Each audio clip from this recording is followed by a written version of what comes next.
This is Super Yacht News with E. Sisman. In association with Go Earth, navigating boat buyers to better deals. Hi, welcome back to the channel. So you may or may not be aware of a story that we did last year about fatality on board a super yacht in Antigua. This was a very sad story of a fatality of a very popular engineer on board this yacht, Baton Rouge. Well, the Marine Accident Investigation Branch has now released their official report on the incident. How is often the case, a number of smaller failures have led to the worst possible outcome, in this case a fatality. Now, on the 23rd of February 2024, the chief engineer was replacing a damper actuator which was in a ventilation overpressure duct compartment when he was electrocuted. These dampers are used to feed air into certain areas on board the vessel, part of the AC system. This particular one was involved in providing air to the main generators. Now, when earlier that day, the vessel had had a blackout, and when they restored power to the vessel, this particular duct had not reset itself and remained closed. Now, these ducts are designed to close in the event of a power failure. This is for emergency situations like if there's a fire. The first thing we do is isolate the air that's being fed into these areas. The report says that the chief engineer had commenced work on replacing this actuator without isolating the electricity supply. The reason for this would most likely would be because if they were to isolate the power in this area, this is part of the system that feeds the main generators, so they would have had to shut down the main generators and work from emergency power. Now, part of the reason why they probably chose not to do this, like I said, rationalizing the risk, 230 volts, some people think that that's not enough to electrocute you or to get a serious shock. Also, the temperature in the area on this vessel where the chief engineer was working at the time, the ambient temperature in this compartment was 50 to 55 degrees Celsius, which is 130 degrees Fahrenheit. Now, another failure was that a permit to work had not been completed for working in this area. Now, a permit to work is something that we do on yachts when we have to work in certain areas, like working aloft, working up on a mast, for instance.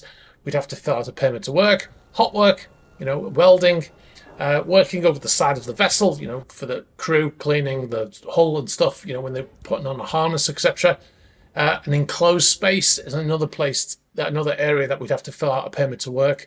Now, what is a permit to work? It's a form, basically, and it has a checklist on there of things that we have to carry out before we're allowed to do that work. So, going up the mast, for instance, we'd have to put on a harness, put on a hard helmet, have the right safety equipment, have a lookout, have somebody monitoring you. And in the instance of this particular event, they should have had this for an enclosed space. It should have been classed as an enclosed space for where the chief was working, but unfortunately the management company Burgess had not classed this area as an enclosed space, despite it being a very small area. It was less than 2 meters wide. It had a cover on it which was bolted down, which had to be removed. These are typically classed as enclosed spaces. They're also, when they're bolted down this way, usually before you even enter an area like that, you have to supply air to it for a period of time, because people have actually died from climbing into enclosed spaces that have been bolted down, because the air in that space has been depleted for various reasons, usually due to things like corrosion and things like this. So the chief had gone into work in this area and actually was working on this live actuator. He'd removed the actuator from the duct and opened the duct manually so it would continue to supply air. And he was working on this actuator, and he had the wires, the cover of the junction box when he was electrocuted. Another failure is that they never had anybody watching him. Usually you have a person watching in case something happens. They didn't have that. Also, because of the area being so hot, the chief was it was sweating profusely in this area, which lowers the resistance to being electrocuted. So, like I said, a number of things in this instance that added up to the fatality. Once they realized he'd been electrocuted, when they tried to remove him from the space, the chief officer, when he touched him, he was electrocuted as well, because the chief engineer was still live. He was still connected to that electricity supply.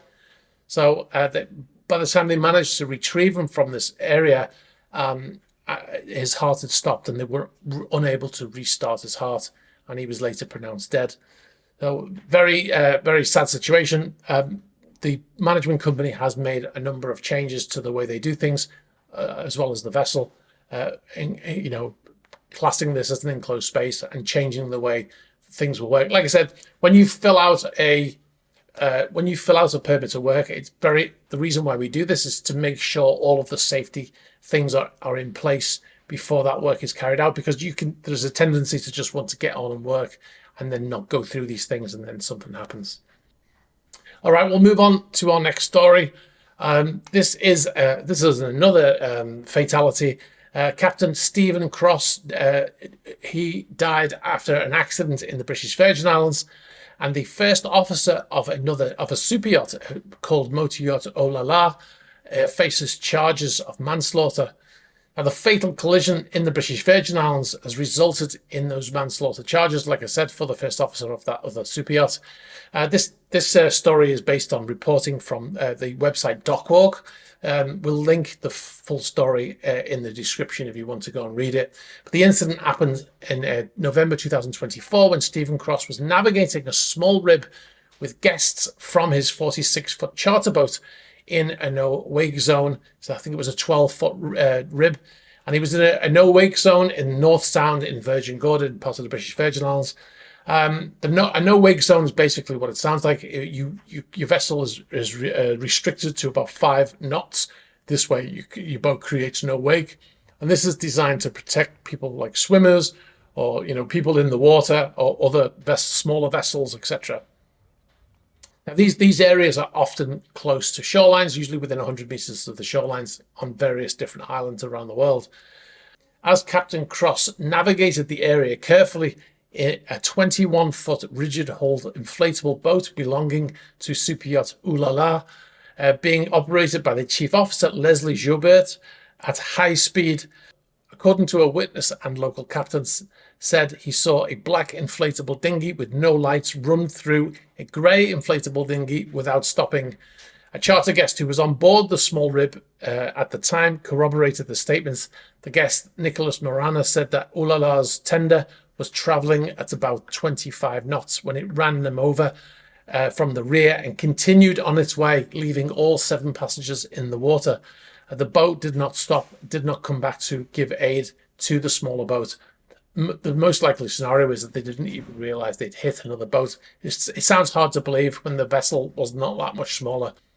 Stephen suffered multiple fractures to his ribs, femur and pelvis, as well as a collapsed lung, and several nearby vessels responded quickly, pulling Stephen and other passengers from the water.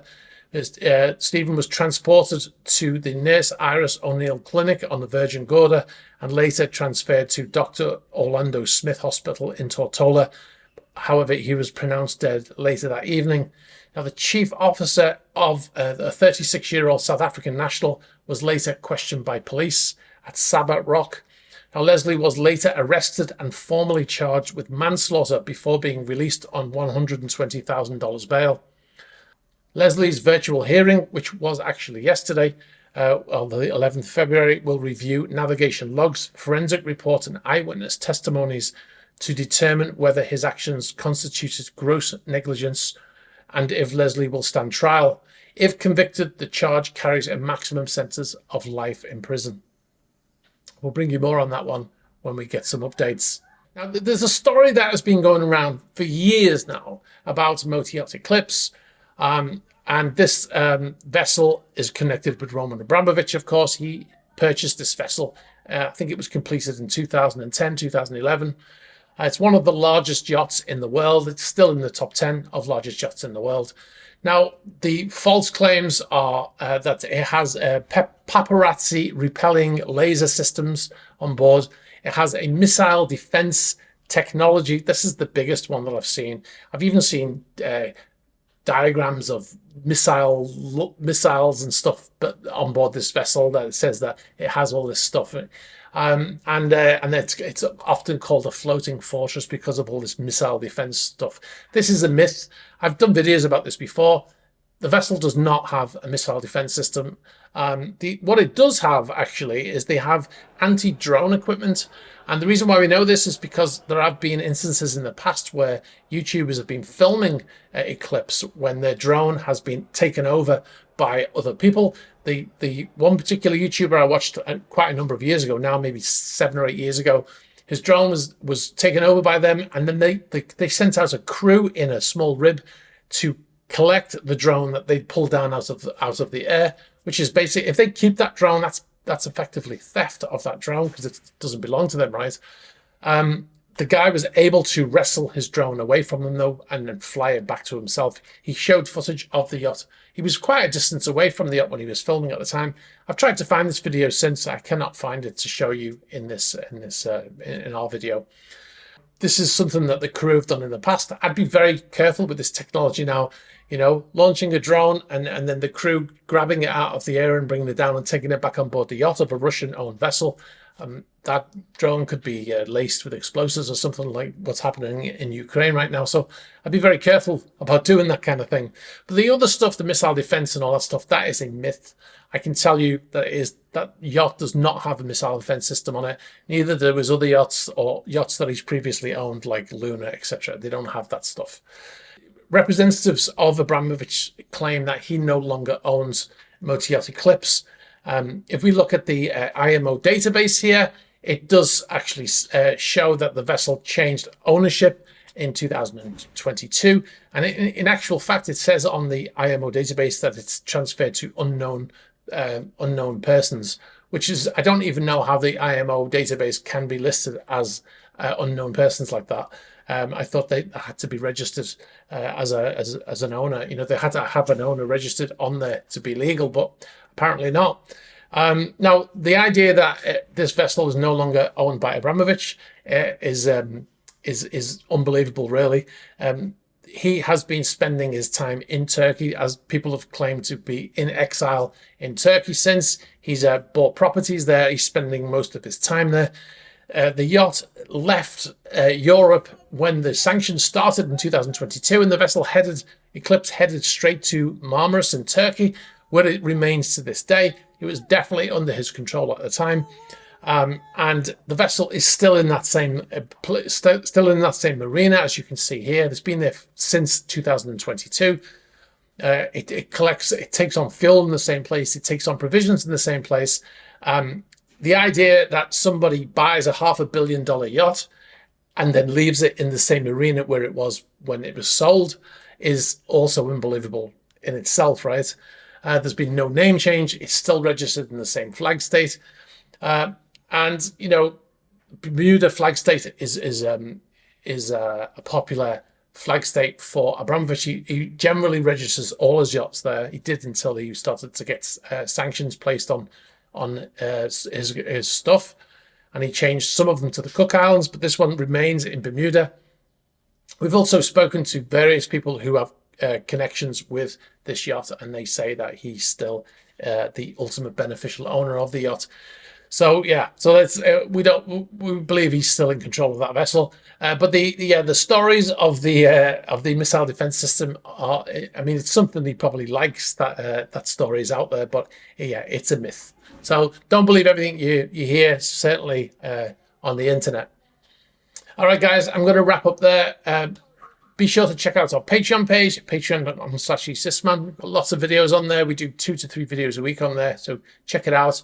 We've got all kinds of different things on there. Patron chat series, we've got Atlantic vlog series, various other things as well. Some fun stuff, behind the scenes stuff as well.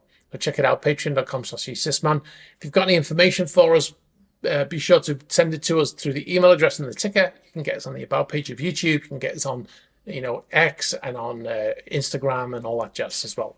Be sure to like this video, very important to the algorithm. Hit the subscribe button, hit the bell for future notifications. And yeah, thanks for watching, and I'll catch up with you soon. Bye-bye.